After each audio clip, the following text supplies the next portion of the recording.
Well, you're watching World News live from Warsaw. My name is Sasha Farba. The increase to 25% of Poles who now back leaving the EU, seen in a recent survey, is partly due to the inability of pro-EU politicians to counter disinformation. Karolina Borońska-Hryniewiecka, a political science analyst at Team Europe Direct, told TVP World. Now, that rise in support for a so-called Pole exit is a significant change compared to the 90% of Poles who held a favorable opinion of Poland's EU membership just a few years ago. This is pretty alarming, taking into account especially the fact that we are living in an unprecedented geopolitical situation with external threats for the European Union and for Poland, and also taking in consideration the fact that Poland has been doing extremely well economically for the last several years. So the question is, what is going on? Well, first of all, we have to also set a broader context. Poland is still among those more enthusiastic EU member states. Let's remember that only 9 of them were surveyed in this edition of the poll. But when I'm looking at that trend, I'm seeing a clear, very strong effect of disinformation and lack of EU education, civic education. Also, very important thing, the narrative of the current elites is not countering the disinformation and very negative sovereignist identity fueled, polarized narrative of the right wing. And the right wing, as we know very, very well, has been supported by the Russian disinformation and also lately by the US sovereignist narrative. U.S. Defense Secretary Pete Hegseth has praised Poland for its approach to national security. During a speech outlining the new national defense strategy, Hegseth listed Poland as one of the model allies which will receive America's so-called special favor. Allies are not children. They're nations capable of doing far more for themselves than they have. It's time they stand up, and they are. In fact, many of them are nations who have proud and powerful martial traditions of their own, and we should treat them that way. We can and should and must expect them to do their part exactly as President Trump has.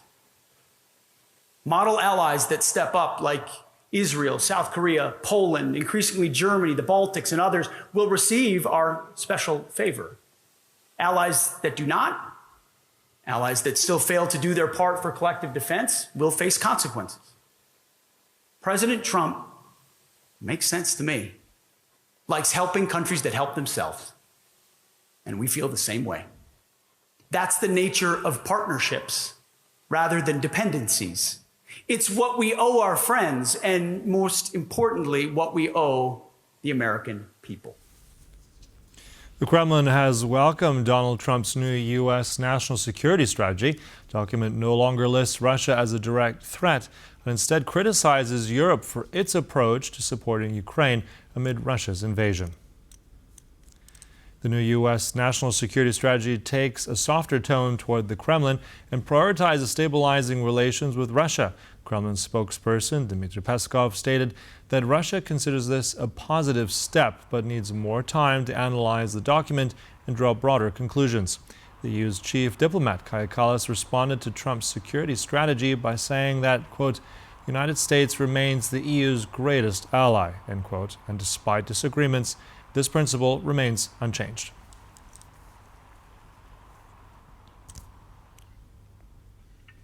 Europe must write off America as an ally and needs to accelerate plans to defend itself. David Tabato, a geopolitical analyst and retired U.S. Army counterintelligence officer, told TVP World. Tabato was speaking after the recent publication of the new U.S. national security strategy, which outlines President Donald Trump's priorities.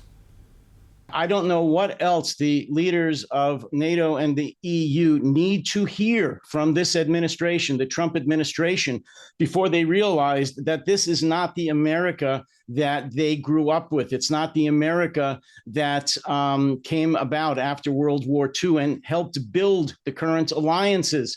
This is a transactional administration. The Trump administration only looks for what they could make out of this financially, monetarily. They do not really care at all about supporting democracies, about free speech, about human rights, about international law.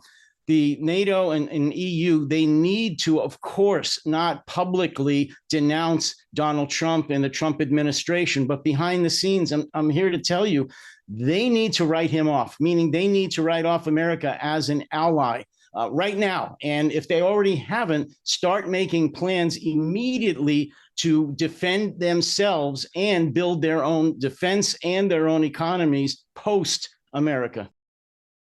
On Saturday, the social media platform X became a verbal battleground between the site's owner, billionaire Elon Musk, and Polish government officials, namely Foreign Minister Radosław Sikorski and Prime Minister Donald Tusk. The harsh exchange follows the newly unveiled U.S. national security strategy, which calls for, quote, cultivating resistance to Europe's current trajectory within European nations, end quote, as well as a wave of anti-EU statements from Donald Trump's MAGA camp. How long before the EU is gone? Abolish the EU. Go to Mars. There is no censorship of Nazi salutes there. Dear American friends, Europe is your closest ally, not your problem, and we have common enemies. At least that's how it has been in the last 80 years. We need to stick to this. This is the only reasonable strategy of our common security, unless something has changed. If you combine Donald Trump and Elon Musk, you get... Ukrainian President Volodymyr Zelensky held a phone call with U.S. Special Envoy Steve Witkoff and U.S. President Donald Trump's son-in-law Jared Kushner on key issues related to ending the war in Ukraine. In a recent post on social media platform X, Zelensky added that Ukraine wants to work in good faith with the Americans to achieve peace. I've just had a long and substantive phone call with Steve Witkoff and Jared Kushner, alongside Andriy Khnatov and Rustem Umerov. I am grateful for a very focused, constructive discussion. We covered many aspects and went through key points that could ensure an end to the bloodshed and eliminate the threat of a new Russian full-scale invasion, as well as the risk of Russia failing to honor its promises, as has happened repeatedly in the past. Ukraine is determined to keep working in good faith with the American side to genuinely achieve peace. We agreed on the next steps and formats for talks with the United States. I thank President Trump for such an intensive approach to negotiations. Tens of thousands of young Germans marched through Berlin, Munich, Hamburg, and Stuttgart, protesting a new military service law. The German parliament says enlistment will remain voluntary, but conscription looms if recruitment falls short. With Europe rearming amid rising global tensions, the debate over who serves and who doesn't is heating up fast. Tens of thousands of young people marched through the streets of major German cities, from Munich and Berlin to Hamburg and Stuttgart. The youth protests erupted after the Bundestag voted in favor of a new military service legislation. It introduces a dual-track system, a more lucrative voluntary service intended to attract young recruits, though conscription is not out of the question. I'm 18 years old, and I definitely don't want members of my generation to have to go to war for a country that does little for us. I don't want all my friends to have to go to war. Simply no, thank you. And that's why we have to stand up here and demonstrate so that this doesn't happen, because that's the only way to bring about change. The country's defense minister notes, however, that involuntary military service would only be a possibility if all else fails. This military service is voluntary and will remain so if everything goes as well as we expect. But I stand for honesty here this morning. If it's not enough, and if the threatening situation continues to develop in the same way or worse, we will not be able to avoid compulsory, partial military service in order to protect this country. For this protection, Germany has flagged an ambitious proposal, an intake of 30,000 recruits a year by 2029, with the number of reservists to double to 200,000. And Germany isn't the only one boosting its rank and file, as Italy, Belgium and France also followed suit. When in November, French President Emmanuel Macron announced that a new 10-month voluntary army service for 18 and 19-year-olds would go into effect in 2026. a move welcomed by senior army officials of the French 200,000-strong force. When we look at the international situation, we can sense that the nation will face increasing challenges. Developing a spirit of defense is a necessity that is becoming increasingly urgent. But while Western Europe bets on volunteer forces, more and more nations move to reinstate or expand the intake of conscripts.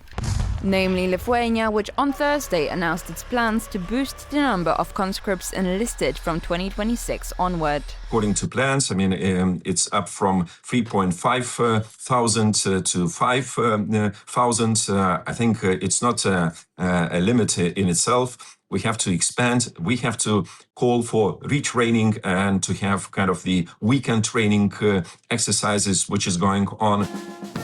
In Poland, NATO's defense spending and rearmaments chart topper, conscription has not yet been reinstated, despite the fact that nearly 50% of respondents support the idea as of November 29th.